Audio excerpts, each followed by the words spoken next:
Second video of many hundreds of videos. All right, so what's new on this one? Hopefully by now you've gotten Basics Quiz 1 back and graded. Maybe you've tried to fix something that you don't know how to do. The whole point is growth, kids. Just keep growing, keep growing. All right, that's what I want from you. If your grade isn't what you want, put in the time and the effort, right? What's new on this one is that little section. Abbott and Stanton, I promised them that I would make you do at least 4 ACT questions a week, 3 to 4 actually. So this is new. That's going to stick around at least until you've taken the ACT. And 5 is kind of new. Everything else is kind of the same. It really is. All right, so we got the old solve for x. We just add 8. All right, so -3 and you add 8, you get a 5, I think. You divide by 5 and you get a 1. Number 2, you invoke the good old distributive property. Twice a 3x is 6x. Twice a -8, take away 16. Still equal to 12. You don't double the other side. That wouldn't make sense. I'm going to add 16. That'll give me 28. So 6x is 28. If I divide by 6, and I know you guys like to push buttons because you're kids and you just don't know anything, you get 28/6, which is not numerically correct. It's just not simplified. Those are both even numbers. If you take a 28 and divide it by a 2, you get a 14. You take a 6 and divide it by 2, you get a 3. 14/3. Number 3 is one of those old x's on one side, numbers on the other. I move my x's to whichever side has more. So I'm going to add 5x to 9x and get 14x. And because I move my numbers to the right, my letters to the right, my numbers have to go to the left. 9 add 17 is 26, I believe. Sounds right. Divide out that 14 and I'd have 26/14, which I see again is simplifiable. Both numbers are even, divisible by 2, which will be 13/7 when everything's said and done. 4 looks really easy. 2/3 of x plus 5 equals 8. Anyways, I'm going to 3 both sides to eliminate that little guy right there. This leaves me with twice an x plus a 5 equal to 24. Then I'm going to have 2x plus 10 equals 24 because I'm going to invoke the distributive property.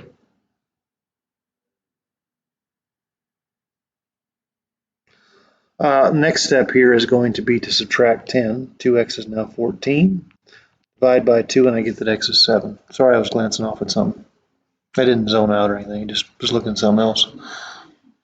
Doesn't look like I made any mistakes. And while I'm at the top of this page, may as well do the ACT practice. All right, so when x is a third, what is the value of 3x minus 6 over x? So that's literally saying put a 1 over 3 everywhere on this thing. So I have 3 times a third minus 6 over a third. Sorry about my bad handwriting. Doesn't look like a third, does it? Well, anyways, a third of 3 is 1, okay? This is 1 minus 6 over a third. 1 minus a 6 is a -5. And I'm sitting over a third. Now, the way you divide by a fraction is you multiply by the reciprocal. So you take -5 and you multiply it by 3 over 1 and you get -15. It's not a hard problem.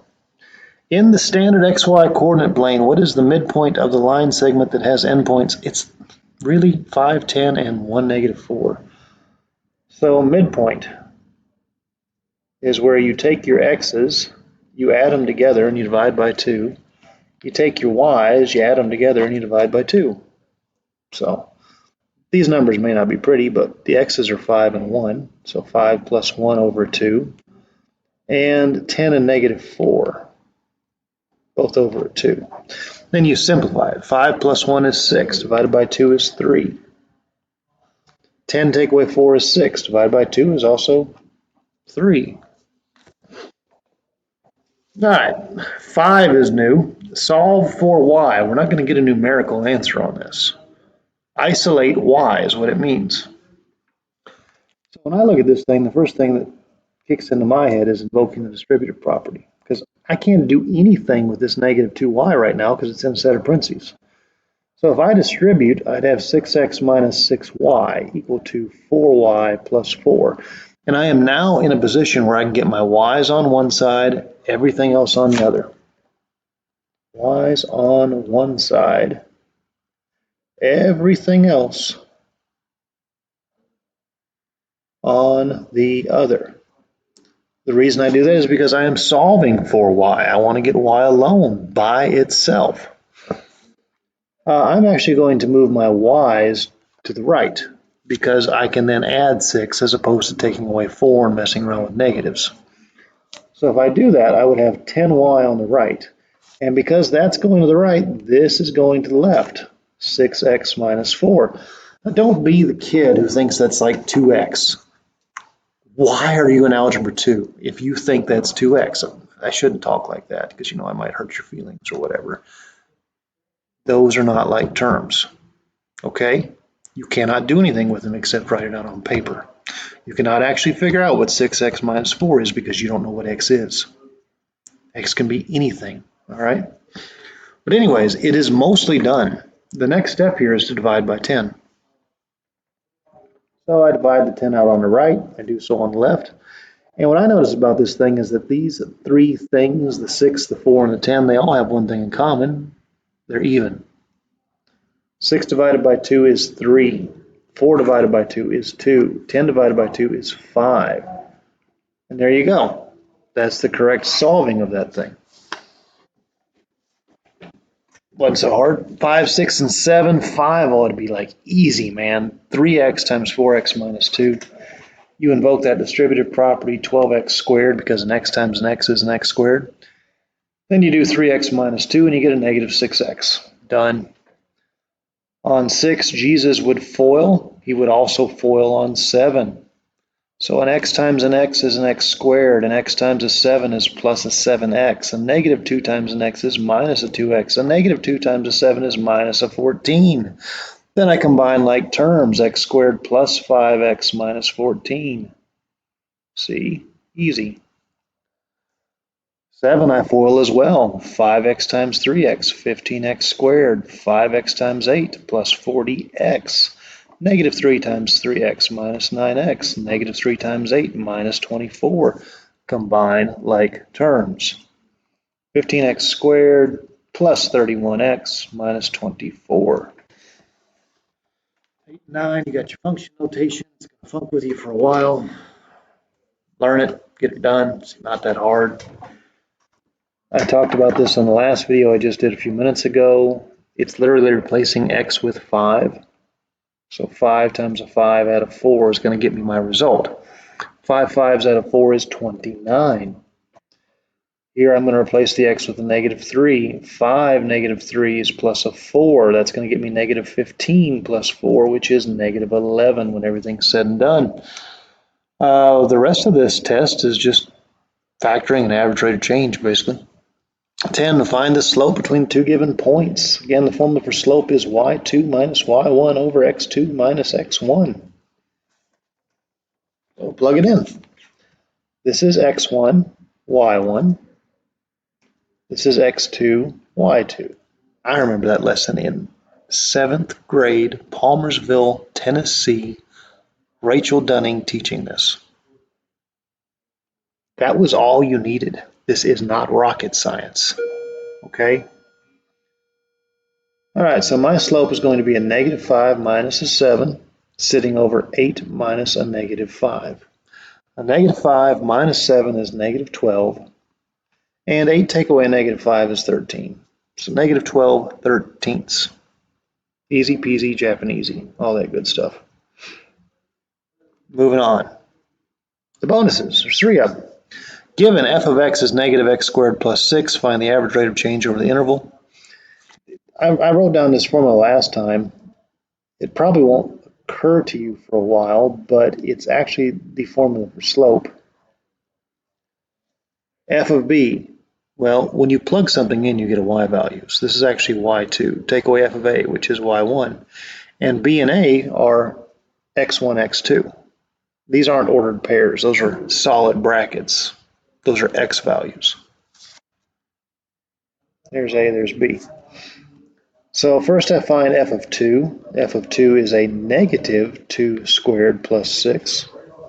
Notice where I put the negative symbol.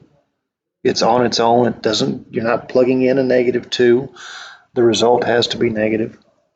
This is negative 4 plus 6, which is 2.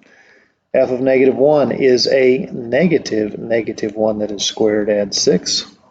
So a negative 1 squared is positive 1, but the negative sign out front makes it negative. This is negative 1 plus 6, which is 5. All right, so I have 5 minus 2 over b minus a, 2 minus a negative 1.